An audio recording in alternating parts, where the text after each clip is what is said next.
ለመበልጸግ የሚያስችል መቃቀም የሀገራትን ልማት የሚያግዝ ሀብት ለማፍራት መነሻ ወረት ነው ይላል የመደመር መንግስት መጽሐፍ። ሀገራት ወደፊት መጓዝ የሚችሉት ያሏቸውን አቅሞችና እድሎች መጠቀም ሲችሉ ነው። ኢትዮጵያ በተፈጥሮ የታደለችውን ሀብት መጠቀም አለመቻሏ ከዓለም ወደ ኋላ የመቅረቷ አንዱ ምክንያት ነው። የመደመር መንግስት የባከነ እምቃቀም በሚለው ርዕሱ ስር ኢትዮጵያ በግብርና፣ በማዕድን፣ በኃይል፣ በቱሪዝም፣ በሰው ኃይልና በሌሎች ዘርፎች ያላት እምቃቀም ሲባክን መኖሩን ይዘረዝራል።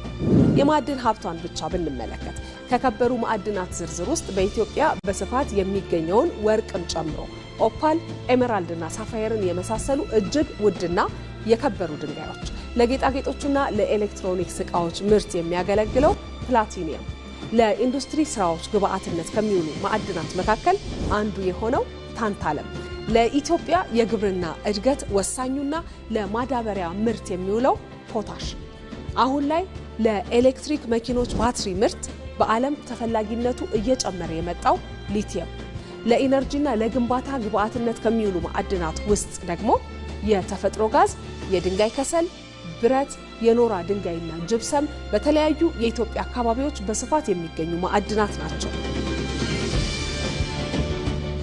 እነዚህና ሌሎች የተፈጥሮ ማዕድናትን የታደለች ኢትዮጵያ እስከ ቅርብ ጊዜ ድረስ ከዘርፉ የምታገኘው ጥቅም እዚህ ግባ የሚባል አልነበረም።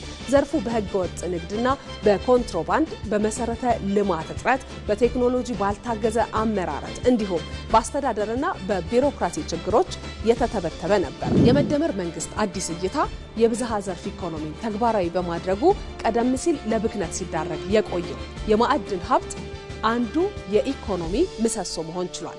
ይህ የሀገር በቀል ኢኮኖሚ ማሻሻያ የማዕድን ዘርፉ እጅግ አስደናቂ የሆነ እድገት እንዲያስመዘግብ እድል ፈጥሮለታል።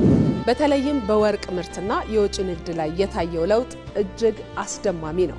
የኢትዮጵያ የወርቅ የወጪ ንግድ ገቢ በ2017 ዓ.ም ከተለመደው $100 ሚሊዮን ወደ $3.5 ቢሊዮን በማደግ የ35 እጥፍ እድገት አስመዝግቧል። ዘንድሮ ደግሞ 44 ቶን ወርቅ ወደ ውጪ በመላክ ከ5.65 ቢሊዮን በላይ ገቢ ተገኝቷል። ይህም ከ1984 እስከ 2011 ዓ.ም ድረስ ባለፉት 27 ዓመታት ከወርቅ ከተገኘው ከ3.7 ቢሊዮን አጠቃላይ ገቢ ጋር ሲመሳከር የ1.8 አካባቢ ቢሊዮን ብልጫ ያለው ነው። በሌላ በኩል የድንጋይ ከሰል ፋብሪካዎችን በመገንባት ከውጭ የሚገባውን በማስቀረት በቢሊዮን የሚቆጠር ዶላር ማዳን ተችሏል። የአርጆ የድንጋይ ከሰል ፋብሪካን እንደ ምሳሌ ብንመለከት በየዓመቱ የድንጋይ ከሰል ለማስገባት ይወጣ የነበረውን ከ300 ሚሊዮን በላይ የውጭ ምንዛሪ ሙሉ በሙሉ በሀገር ውስጥ ምርት መተካት አስችሏል። በተመሳሳይ የኖራ ድንጋይ የሀገር ውስጥ ምርት ድርሻ ከ17 በመቶ ወደ 75 በመቶ ከፍ ማለቱ ግዙፍ የሲሚንቶ ፋብሪካዎች የማምረቻ ወጪያቸውን በከፍተኛ ደረጃ እንዲቀንሱ አግዟቸዋል። በዚህም ባለፉት 8 ዓመታት በኢትዮጵያ ዓመታዊ የሲሚንቶ ምርት ከ8 ሚሊዮን ቶን ወደ 14 ሚሊዮን ቶን አድጓል። ኢትዮጵያ ያላትን ከ1.1 ቢሊዮን ቶን በላይ የብረት ማዕድን ክምችት ወደ ሀብት ለመቀየር በዓመት 3 ሚሊዮን ቶን ብረት በሀገር ውስጥ ለማምረት ግብ ተቀምጦ እየተሰራበትም ይገኛል። በተጨማሪ በሴራሚክና እብነ በረድ ምርቶች ካለው ፍላጎት 70 በመቶውን በሀገር ውስጥ ምርት ለመተካት እቅድ ተይዞ አዳዲስ ፋብሪካዎች ወደ ስራ ገብተዋል። ሌላው የማዕድን ዘርፍ ውጤት በዓመት 111 ሚሊዮን ሊትር ፈሳሽ የተፈጥሮ ጋዝ ማምረት የሚችል ፕሮጀክት በሶማሌ ክልል ኦጋዴን መገንባቱ ሲሆን በየዓመቱ 3.3 ቢሊዮን ሊትር የሚያመርት የተፈጥሮ ጋዝ ማጣሪያ ፕሮጀክትም ተጀምሯል። ይህ በማዕድን ዘርፉ የታየው እድገት በማክሮ ኢኮኖሚው ላይ ካስመዘገበው ለውጥ ባሻገር ማህበራዊ ፋይዳውም እጅግ የጎላ ነው። አሁን ላይ የማዕድን ዘርፍ ከ1 ሚሊዮን በላይ ለሚሆኑ ኢትዮጵያውያን ቀጥተኛ የሥራ እድል ፈጥሮላቸዋል። ከ4 ሚሊዮን በላይ ለሚሆኑ ዜጎች ደግሞ በአንድም ይሁን በሌላ መልኩ ኑሯቸው በዚህ ዘርፍ ላይ የተመሰረተ እንዲሆን አግዟል።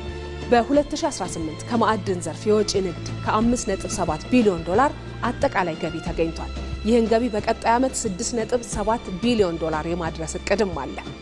ይህን ያህል ገቢ ለዚያው እንደ እርግማን ይቆጠር ከነበረ ዘርፍ ማግኘትም ሆነ ማሰብ ትልቅ የትርክት ለውጥ ጭምር ነው። የማዕድን ዘርፉ በ10 ዓመቱ መሪ የልማት እቅድ የተቀመጠለትን 10% የሀገር ውስጥ የምርት እድገት ድርሻ በቅርቡ እንደሚያሳካው የአጭር ጊዜ ውጤቶቹ ጠቋሚ ናቸው። በአጠቃላይ ሀገር በቀል የኢኮኖሚ ማሻሻያው የማዕድን ዘርፉን ከውስብስብ ችግሮቹ አላቆ ለኢትዮጵያ እድገት አንቀሳቃሽ ሞተር አድርጎታል። የመደመር መንግስት እንደሚለው ያሉንን እምቅ አቅሞች መጠቀም ስንጀምር ጉዟችን ቀና ይሆናል። ማዕድንም ይህን ካረጋገጥንባቸው ዘርፎች መካከል አንዱ ሆኗል።